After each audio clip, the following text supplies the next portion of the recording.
সুপ্রিয় শিক্ষার্থীবৃন্দ, শুভ সকাল। আশা করি তোমরা সকলে ভালো আছো। আজকের অনলাইন লাইভ ক্লাসে তোমাদের সবাইকে স্বাগতম। আজকের ক্লাস উপস্থাপনায় আছি আমি Ashim Kumar Barman, junior instructor nontech গণিত, রংপুর পলিটেকনিক ইনস্টিটিউট, রংপুর। আজকে আমার 7 নম্বর লেকচার। আজকে আমরা যে বিষয়টি নিয়ে আলোচনা করব, দ্বিতীয় পর্ব সকল টেকনোলজির জন্য প্রযোজ্য ম্যাথমেটিক্স 2 বিষয়ে, যার বিষয়কোড হচ্ছে 65921। এর ক্যালকুলাস অংশের অনির্দিষ্ট যোজিত ফল অর্থাৎ ইনডেফিনিট ইন্টিগ্রাল অধ্যায় নিয়ে আমরা আজকে আলোচনা করব। আমরা গত দুটি লেকচারে এই অধ্যায় সম্পর্কে অনেক কিছু আলোচনা করেছি। আজকে আমরা পরবর্তী অংশ নিয়ে আলোচনা করব। তোমরা শুনতে পাচ্ছ কিনা একটু কমেন্টে জানাও।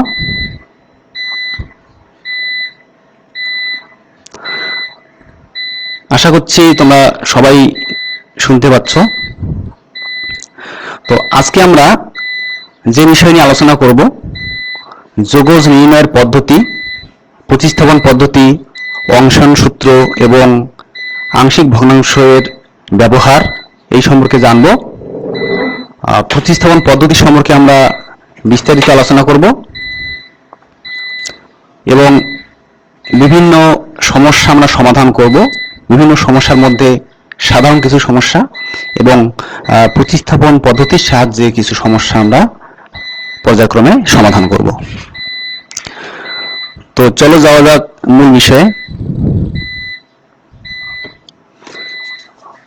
অনির্দিষ্ট যোগজ নির্ণয়ের বিভিন্ন কৌশল আছে। তার মধ্যে আমরা একটু আগেই বলেছি যে প্রতিস্থাপন পদ্ধতি, অর্থাৎ এটাকে বলা হয় মেথড অফ সাবস্টিটিউশন। এরপরে আছে অংশন সূত্র, অর্থাৎ ইন্টিগ্রেট বাই পার্টস। এরপরে আছে আংশিক ভগ্নাংশের ব্যবহার, অর্থাৎ পার্শিয়াল ফ্র্যাকশন। মোটামুটি আমরা এই তিনটা পদ্ধতি নিয়ে আলোচনা করব এবং এই তিনটা পদ্ধতির সাহায্যে আমরা বিভিন্ন সমস্যাগুলো সমাধান করব। তো যোগজীকরণ প্রক্রিয়ায় যে কোনো যোজনযোগ্য যোগজের যোগজীকরণ করার কোনরূপ ধরা বাঁধা আসলে নিয়ম আমাদের নাই। তো আমরা বিভিন্ন প্র্যাকটিস করার ফলে যে নিয়মগুলো আমাদের চোখে পড়েছে, তার মধ্যে এই তিনটি পদ্ধতি অন্যতম। তো এই জন্য এই পদ্ধতিগুলোকে বলা হচ্ছে পরীক্ষামূলক, অর্থাৎ এই পদ্ধতির বাইরেও কিছু পদ্ধতি আমাদের থাকতে পারে।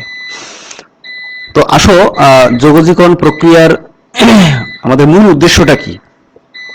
এখানে আমাদের বিভিন্ন সমস্যা সমাধানের জন্য যে লক্ষ্যটা থাকবে সেটা হলো যে ফাংশনগুলো আমাদের আদর্শ আকারে থাকবে। অর্থাৎ আদর্শ আকার বলতে আমরা গত লেকচারে বিভিন্ন সূত্র সম্পর্কে জেনেছি।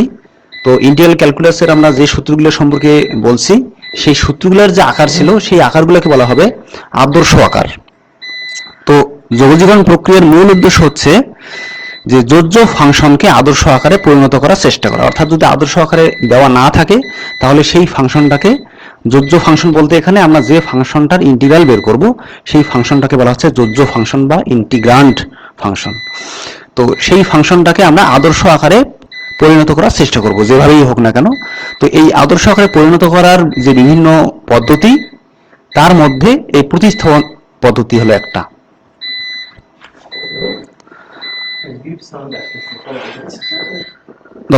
যোগজীকরণ প্রক্রিয়ার সবচেয়ে প্রয়োজনীয় পদ্ধতির নামটা হচ্ছে আমাদের প্রতিস্থাপন পদ্ধতি। অর্থাৎ এই পদ্ধতির সাহায্যে আমরা অধিকাংশ সমস্যা সমাধান করে থাকি। এই পদ্ধতিতে প্রদত্ত ফাংশনের চলককে পরিবর্তন করে একটি নতুন চলকের সাপেক্ষে যোগজীকরণ করা হয়। অর্থাৎ আমাদের নর্মালি যে অঙ্কটা দেওয়া থাকবে, সমস্যাটা দেওয়া থাকবে, সেটা থাকবে এক্স চলক বিশিষ্ট একটা ফাংশন, এক্স চলকের ফাংশন, এক্স এর ফাংশন। তো সেই ফাংশনটাকে আমরা অন্য আরেকটি চলক, অর্থাৎ এক্স বাদে অন্য যে কোনো চলক, সেটা জেড হতে পারে, ডাব্লিউ হতে পারে, ইত্যাদি চলকের ফাংশনের মাধ্যমে আমরা প্রকাশ করব। তো প্রদত্ত যোজ্য যে রাশিটা এর অন্তর্ভুক্ত কোনো ফাংশনের পরিবর্তে একটি চলরাশি স্থাপন করে যোজিত ফল নির্ণয়ের যে প্রক্রিয়া, অর্থাৎ এক চলককে পরিবর্তন করে অন্য আলোক চলকে রূপান্তর করার যে প্রক্রিয়া, সেই প্রক্রিয়াটার নামই হচ্ছে প্রতিস্থাপন। এখানে তোমরা শব্দটি শুনেই বুঝতে পারতেছো যে প্রতিস্থাপন অর্থাৎ কোনো কিছুর পরিবর্তে আরেকটু কিছু ব্যবহার করা বা স্থাপন করা। তো আমরা একটু আলোচনা করি যে এই পদ্ধতিটাকে আমরা গাণিতিকভাবে কিভাবে বিশ্লেষণ করতে পারি। তো আমাদের যেটা ফাংশন দেওয়া থাকবে, অর্থাৎ যার আমরা ইন্টিগ্রাল নির্ণয় করব, সেরকম একটা আমরা ফাংশন ধরে নিলাম ইন্টিগ্রাল অফ এফ(x) dx। তো এটা যেহেতু ইন্টিগ্রেশন, এই জন্য আমরা এর ফলাফলটাকে ধরে নিচ্ছি i, অর্থাৎ i ইকুয়াল ইন্টিগ্রাল অফ এফ(x) dx। তো তাহলে যোগজীকরণের যে সংজ্ঞা আমরা জানি যে কোনো ফাংশনকে ডিফারেন্সিয়েট করার পর যে রেজাল্ট পাওয়া যাবে, সেই রেজাল্টটাকে ইন্টিগ্রাল করলে আবার পূর্বের ফাংশনটি পাওয়া যাবে। তো সেই হিসেবে আমরা এখানে i কে যদি ডেরিভেটিভ করি, অর্থাৎ di dx ইকুয়াল পাবো মূল ফাংশন অর্থাৎ f(x). তো এখন একটু আগে বলা হলো যে প্রতিস্থাপন পদ্ধতি, অর্থাৎ x ফাংশনটাকে বা x চলকটাকে পরিবর্তন করতে হবে অন্য একটি চলকে। তো আমরা এখানে ধরে নিচ্ছি যে x ইকুয়াল phi z, অর্থাৎ x কে আমরা পরিবর্তন করব z ফাংশনে, z চলকের ফাংশনে। তো এখানে এইটা যদি আমরা লিখি, এখন এই লাইনটার যদি আমরা উভয় পক্ষে z এর সাপেক্ষে ডেরিভেটিভ করি, অর্থাৎ d dz অফ x, বা আমরা বলতে পারি dx dz equal phi z কে ডেরিভেটিভ করলে আমরা phi ড্যাশ z লিখতে পারি। অর্থাৎ আমরা জানি যে একবার ডেরিভেটিভ করলে সিঙ্গেল ড্যাশ, দুইবার ডেরিভেটিভ করলে ডাবল ড্যাশ, এভাবে যদি তিনবার করি তাহলে ট্রিপল ড্যাশ, এভাবে আমরা লিখতে পারি। তো এখন দেখো, আমরা আমাদের যে মূল ফাংশনটা ছিল সেটা ছিল i ইকুয়াল x এর ফাংশন, এবং সেটা এখন আমরা লিখব z এর ফাংশন। এই জন্য di dz, অর্থাৎ i কে আমরা z এর সাপেক্ষে ডেরিভেটিভ করছি। তো এটাকে আমরা লিখতে পারি di dx into dx dz। এখন যদি আমরা এই মান দুটো বসাই দিই, অর্থাৎ di dx এর মান হচ্ছে f(x) আর dx dz এর মান হচ্ছে phi ড্যাশ z। এখন যেহেতু আমাদের x equal phi of z ছিল, সুতরাং এখানে x এর পরিবর্তে আমরা phi অফ z লিখতে পারি। এখন দেখো, আমরা যে লাইনটা পেলাম, এখন বাম পাশে দেখো i এর ডেরিভেটিভ এবং ডান পাশে এই i এর ডেরিভেটিভের ফলাফল। তো এখন আবার ওই যোগজীকরণের সংজ্ঞা অনুযায়ী আমরা জানি বা লিখতে পারি যে ফলাফলটা পাওয়া গেল, সেই ফলাফলের ইন্টিগ্রাল ইকুয়াল মূল ফাংশন, অর্থাৎ এখানে আমরা ধরে নিয়েছি i। তো এখানে i এর মানটা আবার বসাই দিই, অর্থাৎ i আমাদের যেটা ধরা হয়েছিল integral of f(x) dx equal ডান দিকে যা ছিল তাই।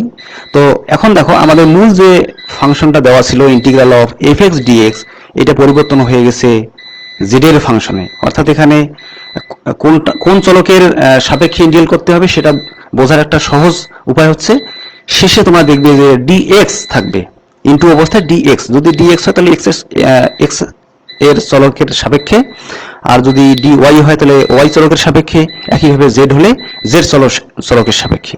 তো এইভাবে আমরা অঙ্ক করার সময় বা বিভিন্ন সমস্যার সমাধান করার সময় আমরা যেগুলো আদর্শ আকারে থাকবে না, সেই ফাংশনগুলোকে আমরা এই চলক পরিবর্তনের মাধ্যমে অন্য একটা চলকে রূপান্তর করব। তো এই যে প্রক্রিয়াটা, এটাই হলো প্রতিস্থাপন পদ্ধতি। তো আসো আমরা এখন কিছু সমস্যা নিয়ে আলোচনা করি।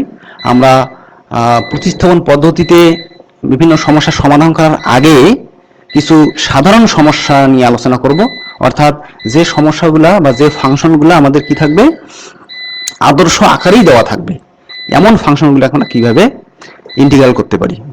তো এরকম একটা ফাংশন আমি এখানে লিখেছি, integral of sin 3x dx। তাহলে দেয়া আছে, আমরা এটা লিখলাম।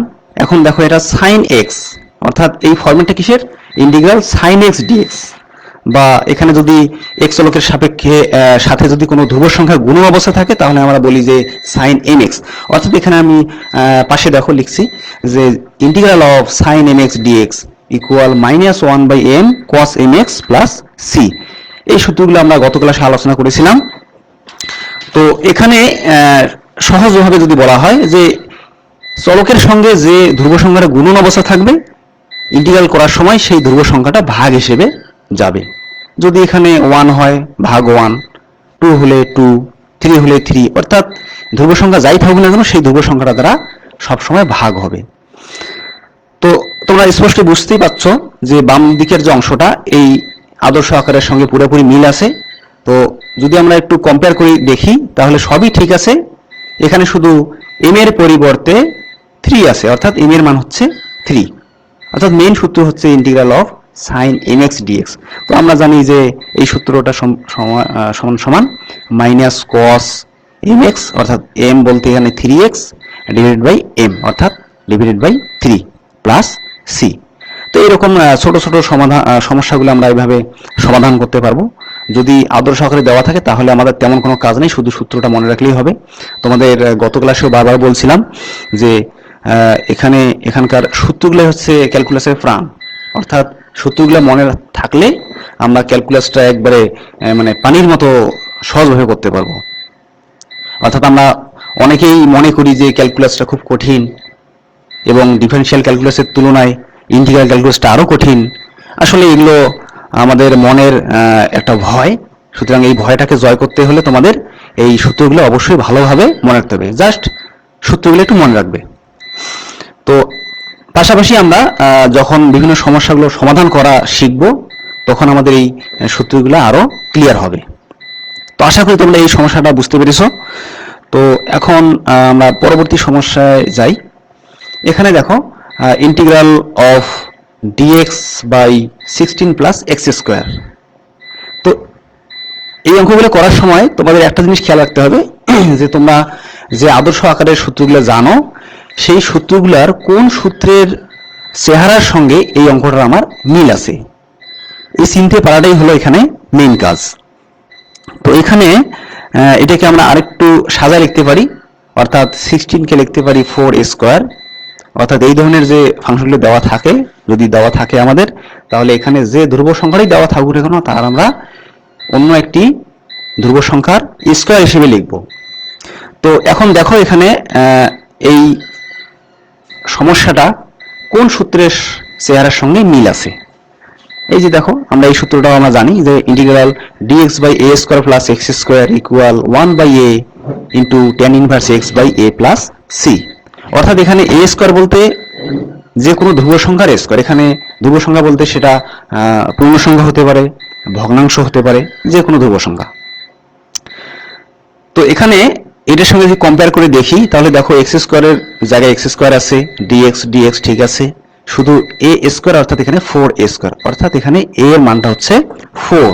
তো আমাদের ডাইরেক্ট এই সূত্রের সঙ্গে এখন যদি মিল করে লিখি তাহলে আমরা 1 বাই a অর্থাৎ 1 by 4 into tan inverse x by a অর্থাৎ x বাই 4 প্লাস c। তোমরা এখানে মনে রাখবে যে ইন্টিগ্রাল যখন আমরা বের করব কোনো একটা ফাংশন, যেখানেই সূত্রটা ইউজ করা হয়ে গেল অর্থাৎ আমরা ফলাফলটা পেয়ে গেলাম, সেখানেই মূলত আমাদের প্লাস সি দিতে হবে। এবং সি কেন দিতে হবে আমরা গত বিভিন্ন ক্লাসে এই সম্পর্কে বিস্তারিত আলোচনা করেছি। তো আশা করি তোমরা সমস্যাটা সমাধান করতে পারবে, এই ধরনের যে সমস্যাগুলা। এরপরে দেখো integral of dx by x square, অর্থাৎ এখানে dx বাই এক্স স্কোয়ার এভাবেও থাকতে পারে, অথবা 1 বাই এক্স স্কোয়ার dx, অর্থাৎ dxটা আমাদের ডান দিকে গুণ অবস্থায়ও থাকতে পারে, একই জিনিস। তো এটা দেখো একটু খেয়াল করার চেষ্টা করো যে এই ধরনের কিন্তু কোনো আমাদের আদর্শ আকার বা কোনো সূত্র আমরা পাই নাই। তো এটাকে একটু আমরা যদি সাজায় নিতে চাই, সূচকের নিয়মে আমরা যদি উপরে নিয়ে আসি তাহলে পাওয়ারটা ইনভার্স হয়ে যাবে, অর্থাৎ নিচে যদি প্লাস থাকে তাহলে পাওয়ারটা হয়ে যাবে মাইনাস, যদি মাইনাস থাকে পাওয়ারটা হয়ে যাবে প্লাস। তো সেই হিসেবে integral of x to the power -2 dx। এখন দেখো এখানে x এর পাওয়ার হিসেবে আছে, এখন পাওয়ারটা ধনাত্মক, ঋণাত্মক, পূর্ণ সংখ্যা, ভগ্নাংশ যে কোনো হতে পারে। তাহলে কোন সূত্রের সাথে এটা মিল আছে? Integral of x to the power n dx equal x to the power n plus 1 by n plus 1 plus c। অর্থাৎ x চলকের পাওয়ারের যে সূত্রটা। তো এখানে দেখো কম্পেয়ার করলে দেখা যায় n এর পরিবর্তে এখানে দেখা যাচ্ছে -2, অর্থাৎ n এর মান -2। সুতরাং এই সূত্রের সাহায্যে যদি আমরা লিখি তাহলে আমরা লিখতে পারি x to the power n plus 1 অর্থাৎ -2 প্লাস 1 একইভাবে বাই -2 প্লাস 1 প্লাস c। তো এই হলো আমাদের সূত্রের একদম সহজ ব্যবহার। এটাকে যদি আমরা একটু ক্যালকুলেশন করি, এখানে মেইন হলো সূত্রের ব্যবহার, বাকিটুকু আমাদের ক্যালকুলেশন করে যতটুকু সিম্পলিফাই করা যায় সেটা তোমরা করবা। তো আমরা ক্যালকুলেশন করে পেলাম x to the power -1 by -1। এটাকে আর একটু যদি লিখি তাহলে আমরা লিখতে পারি -1 বাই x প্লাস c।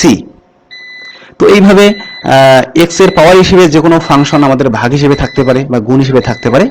যদি ভাগ হিসেবে থাকে তাহলে আমরা ইনভার্স করে সেটাকে আমরা x to the power n ফরম্যাটে নিয়ে আসবো, তারপরে এই সূত্রের সাহায্যে সমাধান করব।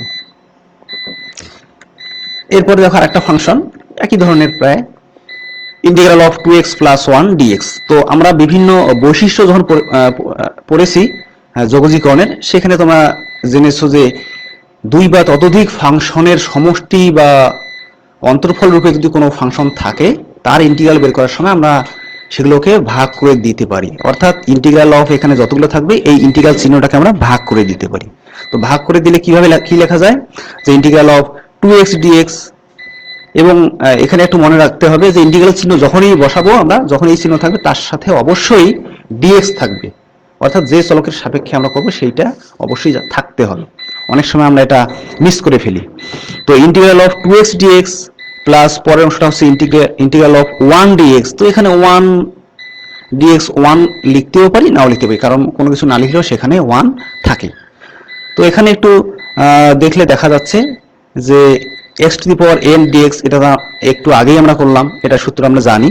এবং আরেকটি হচ্ছে ইন্টিগ্রাল dx, অর্থাৎ এখানে কিন্তু মনে মনে 1 আছে, 1 থাকা মানেও কিন্তু x to the power n ফরম্যাটে। অর্থাৎ x টু দি পাওয়ার যদি n এর মান 0 হয়, x টু দি পাওয়ার 0 হয়, সেই ক্ষেত্রে কিন্তু x টু দি পাওয়ার 0 মানে হচ্ছে 1, অর্থাৎ ইন্টিগ্রাল অফ 1 dx। তো এই x to the power n এর সূত্রের সাহায্যে যদি এটাকে ক্যালকুলেশন করা হয় তাহলে আমরা কিন্তু pi integral dx equal x। তো এটা আমরা নরমালি এই সূত্রের সাহায্যে বের করব না, এটাকে আমরা সূত্র হিসেবেই ইউজ করব।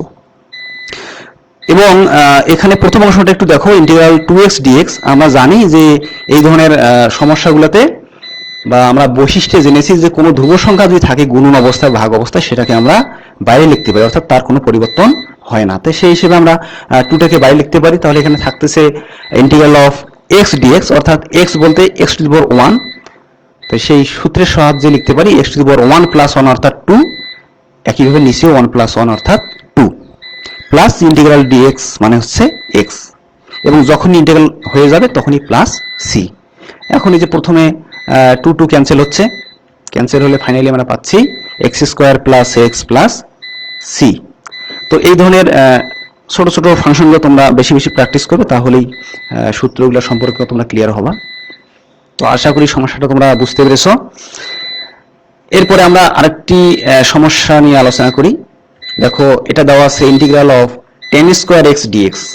তো এটাও কিন্তু কোনো আদর্শ আকারের সূত্র না, অর্থাৎ আমাদের আদর্শ আকার একটা আছে যে ইন্টিগ্রাল tan x, কিন্তু tan স্কয়ার x এর কোনো সূত্র নাই। তো এটাকে আমরা একটু সিম্পলিফাই করি ত্রিকোণমিতির সূত্রের সাহায্যে। আমরা জানি যে sec square x minus tan square x equal 1, সেখান থেকে tan স্কয়ার x এটাকে লিখতে পারি sec স্কয়ার x মাইনাস 1। তো এখন দেখো এখানে দুইটি ফাংশনের অন্তর্ফল আকারে আছে, তাহলে আগের মতো আবার এটাকে আমরা ভাগ করে দিতে পারি, আলাদা লিখতে পারি integral of sec square x dx minus integral of 1 dx বা dx। তো এখানে কোন সূত্রের সাহায্যে আমাদের মিল আছে, কোন সূত্রের সাথে মিল আছে দেখো একটু, যে এই যে integral sec square x dx, এটা আমরা আদর্শ আকারের একটা সূত্র জানি যার ফলাফল tan x। এবং এটা তো আমরা একটু আগে বললাম যে ইন্টিগ্রাল dx মানে হচ্ছে x।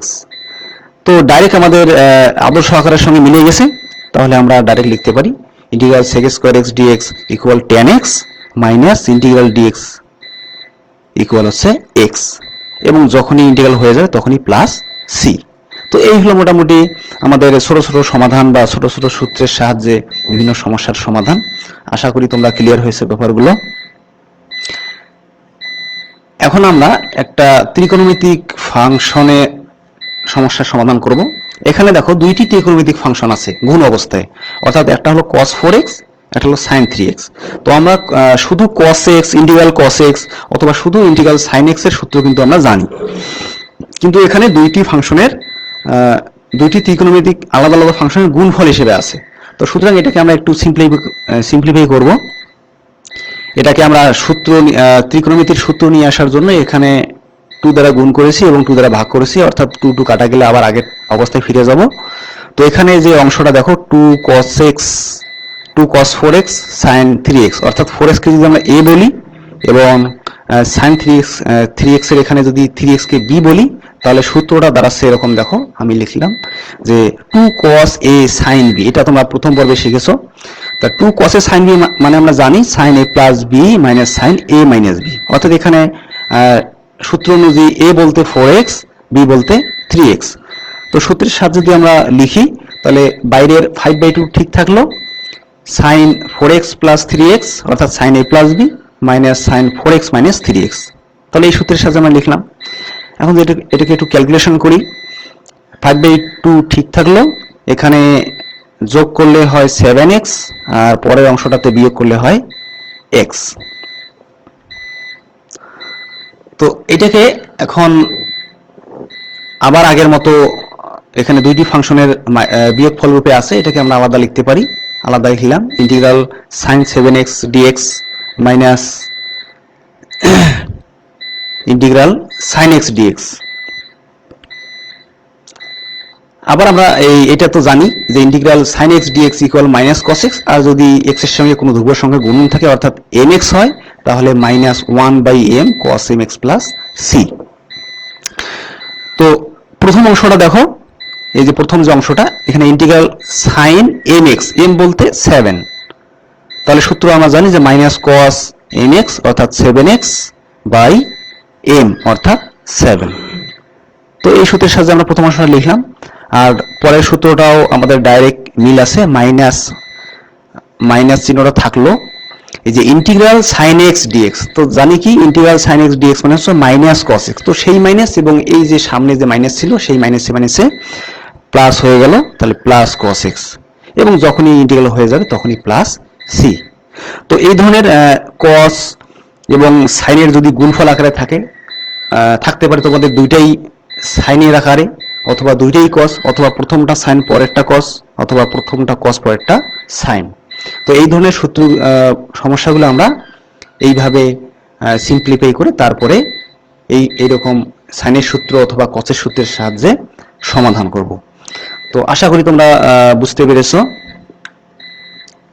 এখন আরেকটি সমস্যা নিয়ে আলোচনা করি, integral of cos two the power 4x dx। তো এই ধরনের যে ফাংশনগুলো আমাদের যদি দেওয়া থাকে cos 4x অথবা sin 4x, আমাদের যে অঙ্কগুলো আছে সাধারণত cos টু দি পাওয়ার 4 অথবা sin টু দি পাওয়ার 4, এখানে tan বা cot এর কোনো অঙ্ক আমাদের সাধারণত আমাদের বই নাই। তো এখানে দেখো যে integral of cos two the power 4x বা sin two the power 4x এগুলো একই নিয়মে হবে। তো এই cos two the power 4x এরও কোনো আমাদের আদর্শ আকারের সূত্র নাই। তো এটাকে আমরা একটু সিম্পলিফাই করি। আমরা এটাকে লিখতে পারি half into 2 cos square x whole to the power square. এখন অর্থাৎ এখানে ক্যালকুলেশন করলে আবার আগেরটাই পাবো। এখন দেখো আমরা ত্রিকোণমিতির সূত্র জানি যে 2 cos square a equal 1 plus cos 2a। তো এখানে দেখো 2 cos স্কোয়ার x আছে, অর্থাৎ সূত্রের a আর এখানে এর পরিবর্তে x। তো এই সূত্রের সাহায্যে যদি আমরা লিখি তাহলে 2 cos স্কোয়ার x মানে হচ্ছে 1 প্লাস cos 2x।